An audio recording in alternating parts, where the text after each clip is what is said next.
আসসালামু আলাইকুম আমার প্রিয় বন্ধুরা, কেমন আছেন সবাই? চলে এসেছি আজকে নতুন আরেকটা ভিডিও নিয়ে আপনাদের মাঝে। আমি জুলেখা, দুবাই থেকে। কে কোথায় থেকে আমাকে দেখছেন, কেমন আছেন? আশা করছি আল্লাহর রহমতে সবাই অনেক অনেক ভালো আছেন। আর আজকে ভিডিওর শুরুতে আপনাদের কাছে একটা লাইক চেয়ে নিচ্ছি। আমার মিষ্টি বন্ধুরা সুন্দর করে মিষ্টি মিষ্টি কমেন্ট করেন, কিন্তু ছোট্ট একটা লাইক দিতে ভুলে যান। তো প্লিজ একটা লাইক দিয়ে আমার ভিডিওটা কন্টিনিউ করবেন। আমি আজকে আমার ভিডিওতে শেয়ার করব আমার সাদা মাটা কিচেনটা কিভাবে মেকওভার করলাম বা কিভাবে অর্গানাইজ করলাম, সেই জিনিসটাই আপনাদের সাথে শেয়ার করব।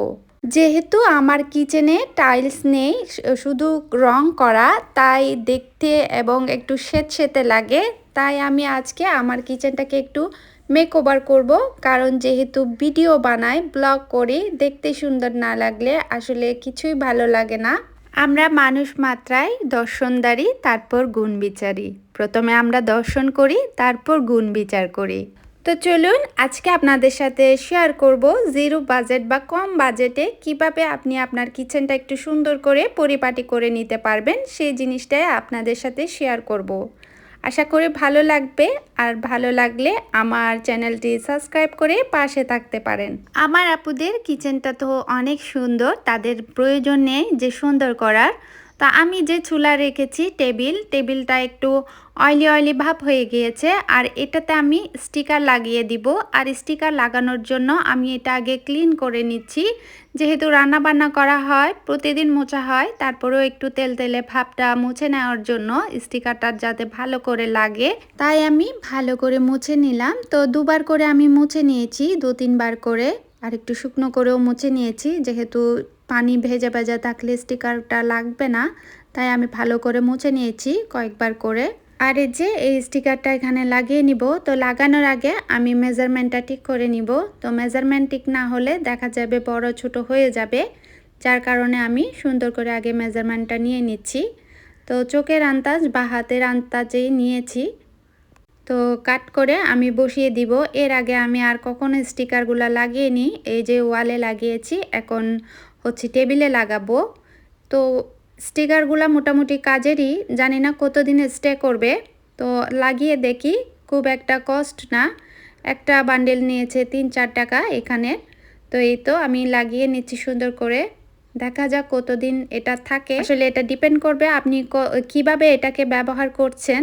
তো এটার উপরও নির্ভর করবে, আপনার যত্নের উপর হয়তো অনেক দিন থাকতে পারে, আবার অযত্নে হচ্ছে আবার নষ্টও হয়ে যেতে পারে। লাস্ট ভিডিওতে আমার শিমের বিচি রান্না ভাপিয়ে রান্না করা দেখে অনেক আপুরা বলেছে, অনেক আপুরা ভাপিয়ে রান্না করেন, আবার অনেক আপুরা ভাপিয়ে রান্না করেন না। তো আসলে এটা জানি না, এটা আমি শিখে এসেছি আমাদের এলাকাতে বা আমার আত্মীয় স্বজনরা যেভাবে, আমার মা শাশুড়িরা যেভাবে রান্না করে ওভাবেই। তো আমি তো রান্না এখানে এসে শিখেছি। তো আমার এক বোন বলেছিল যে শিমের বিচিটা ভাপিয়ে রান্না করতে, তো ওখান থেকে শেখা। আমিও জানতাম না যে ভাপিয়ে রান্না করলে ভালো।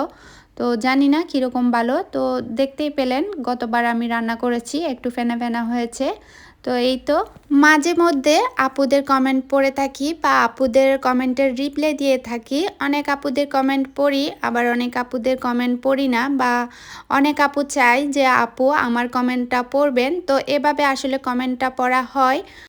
তো ইনশাল্লাহ চেষ্টা করব সব আপুদের একটা একটা কমেন্টের উত্তর বা একটা একটা আপুদের নাম প্রতি ভিডিওতে নেওয়ার। আসলে ইউটিউবের জায়গাটা অনেক কঠিন, এখানে একে অপরের সহযোগিতা ছাড়া এগিয়ে যাওয়া সম্ভব না। যারা সহযোগিতা ছাড়া এগিয়ে যায় তারা হচ্ছে আমাদের মতো নর্মাল মানুষ না, তারা সেলিব্রিটি।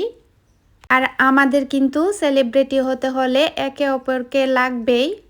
তো কথা বলতে বলতে এখানে আমার স্টিকারগুলো লাগানো হয়েছে, অনেকটা মানে কেটে কুটে লাগিয়েছি। আর এই কাপড়টা আমি অনেক আগে বানিয়েছিলাম, আমার কোনো একটা ভিডিওতে শেয়ার করেছিলাম।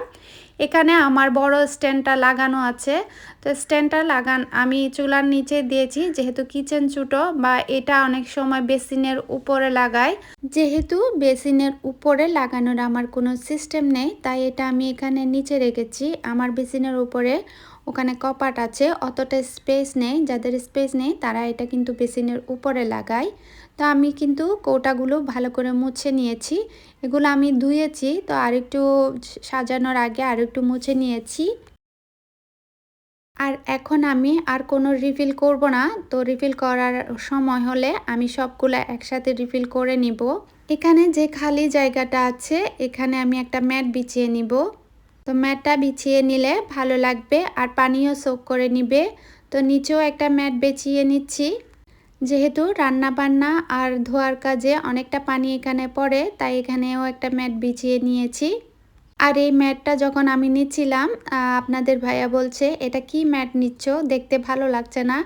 আমি বলছি এই ধরনের ম্যাটই কিচেনে বেছালে ভালো হয়, কারণ এগুলো অনেকটা পানি অ্যাবজর্ব করতে পারে। মনে মনে চিন্তা করি কিচেনটা একদম ফাঁকা রাখবো, কিছুই রাখবো না। আবার চিন্তা করি কিছু একটা ফেলতে গেলে না, এটা আমার লাগবে, এটা ফেলা যাবে না। এমন করতে করতে কোনো জিনিসই ফেলানো হয় না, তো অনেক সময় ফেলে দিই, ফেলে দেওয়ার পর আবার পস্তায়, এই জিনিসটা ফেলে দিলাম, এখন এটা প্রয়োজন হয়ে গিয়েছে। তো এমন কার কার সাথে হয় আমাকে জানাতে পারেন। তো তেলের বোতলগুলা আমি রিফিল করে নিচ্ছি, আমি বড় বোতলে অলিভ অয়েল নিয়ে নিচ্ছি। তো আমাদের কিন্তু অলিভ অয়েল দিয়ে খাবার রান্না বান্নার কাজে অলিভ অয়েলটা হয়, তো ব্যবহার হয় আর কি। আর রিফাইন্ড যেটা নর্মাল অয়েল আছে ওটা দিয়ে ভাজা পোড়া হয়, আবার অলিভ অয়েল শেষ হয়ে গেলে ওটাও খেয়ে থাকি। বাংলাদেশি ব্লগার মম মুন্নি আইডি থেকে কমেন্ট করেছিল, তো উনি কমেন্ট করেছিল কিউই ফল খেতে কেমন হয়। আপু আপনাকে বলছি, কিউই ফল খেতে একটু টক মিষ্টি হয়, আহমরি তেমন মজা না, আমার কিন্তু আমার দেশীয় ফলগুলাই মজা লাগে। তুমি একবার খেয়ে দেখো, ট্রাই করে দেখো, বাংলাদেশেও পাওয়া যায়, তো একবার খেয়ে দেখো কেমন হয় দেখতে। আসলে কেন স্বাদটা অপূর্ণ থেকে যাবে। আসলে আমাদের ছোট্ট একটা জীবন, ছোট্ট একটা জীবনের আমাদের চাওয়া পাওয়া কত ছোট ছোট আশা আকাঙ্ক্ষা থাকে, তো আমরা চাইলে ছোট ছোট বিষয়গুলো একটু চেষ্টা করলেই আমরা পারা যাবে। আমি একটা এখানে টিস্যু বক্সের প্যাকেট কেটে নিয়েছি, কারণ এখানে যে স্ট্যান্ডটা আছে এখানে তেলের বোতলগুলা নড়াচড়া করছে, খুব ভালোভাবে অ্যাডজাস্ট হচ্ছে না। আর যদি তেল পড়ে ওটাতেই পড়বে, এটা পরবর্তীতে আমি চেঞ্জ করব বা ফেলে দিতে পারবো। তো পরে দেখা যাক, এটা এখানে কিছু একটা এমনভাবে লাগাবো টিস্যু দিয়ে বা প্যাকেট দিয়ে, তখন এটা সুন্দর করে অ্যাডজাস্ট হয়ে যাবে। আর এখানে আমি রেখেছি একটা মশলার কৌটা, এটা আমি এখন রিফিল করব না, আমার অন্য কোটাগুলা খালি হয়ে গেলে তখনই রিফিল করব, রমজানের আগে আগে করে নিব।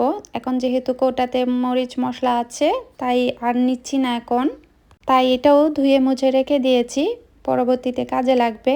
আর এখানে আমার একটা বক্সে হচ্ছে পাস্তা খুলে রেখেছিলাম, অনেক টাইপের পাস্তা, তো এগুলাও আমি রিফিল করে নিচ্ছি বয়ামে।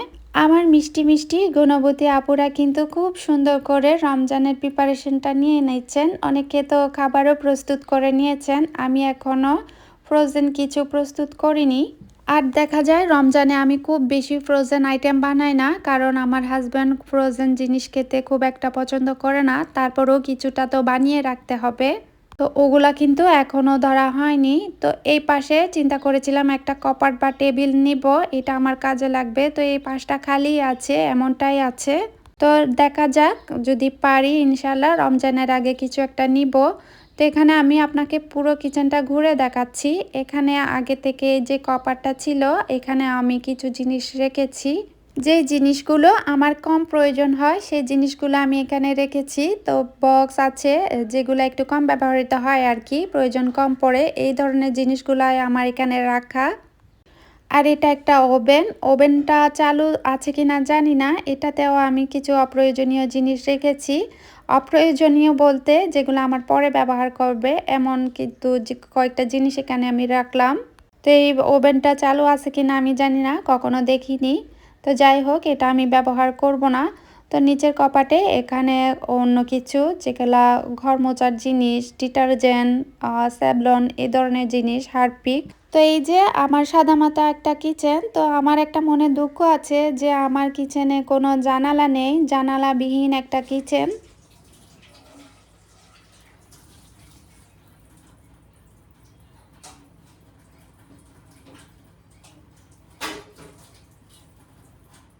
আমার আপুরা যখন রান্না করে আর রোদের আলোটা যখন রান্নার পাশে এসে পড়ে, কিচেনে পড়ে, এই জিনিসটা আমার কিন্তু খুব ভালো লাগে।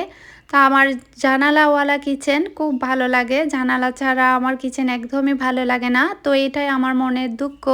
তো এখানে একটা আর্টিফিশিয়াল একটা মরিচের থোড় আমি লাগাতে চাইছিলাম এদিকে, কিন্তু এটা ওখানে ভালো লাগছে না। তো পরে কিন্তু আমি এটা অন্য একটা হোল্ডার করে ওখানে লাগিয়ে দিয়েছি।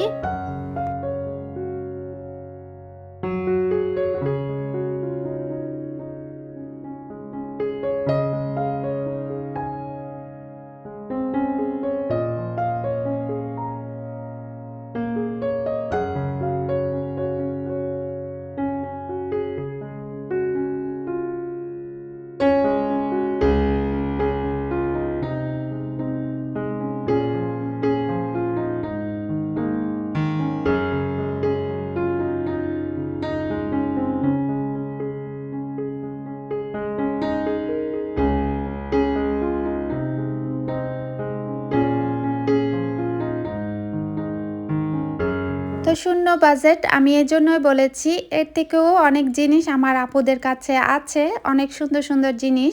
তো আমরা চাইলে একটু সাজিয়ে গুছিয়ে নিলেই তো আমাদের কিচেনটা একটু সুন্দর হবে দেখতে। আমরা চাইলেই একটু সুন্দর করে সাজিয়ে গুছিয়ে নিতে পারি। তো এখানে উপরে কপারটা আপনাদের সাথে আরেকটু শেয়ার করলাম। এখানে আমার আরও অনেক জিনিস আছে যেগুলো এখানে কপাটের ভেতরে আছে। আর নিচের কপাটগুলা একদম খালি, ওখানে কিছুই নেই, তাই ওখানে আপনাদের সাথে আর শেয়ার করলাম না। এখানে আমি কিছুই রাখি না নিচের কপাটগুলাতে। তো কিচেন যেমনই হোক, তো চাইলে আমরা একটু সুন্দর করে সাজিয়ে গুছিয়ে নিতে পারি। তো এই যে আমার সাজানো হয়ে গেছে। আমার সাজানোতে বা কোনো আইডিয়াতে ভুল বা কোনো কিছু হলে আপনারা কমেন্ট করে অবশ্যই জানাবেন কোন দিকে কি করলে ভালো লাগবে। কোনো ভুল ত্রুটি হলে সেটা আমাকে পরামর্শ দিতে পারেন। আমি খুব খুশি হব যদি কিছু আমাকে পরামর্শ দেন, কারণ আমার অনেক বন্ধুরা অনেক গুণবতী, অনেক ট্যালেন্টেড আছেন। তো যদি আমাকে শেয়ার করেন তো আমি খুবই খুশি হব বা উপকৃত হব। তো আজকের ভিডিওটা কেমন হয়েছে জানাবেন। আল্লাহ হাফেজ, আসসালামু আলাইকুম।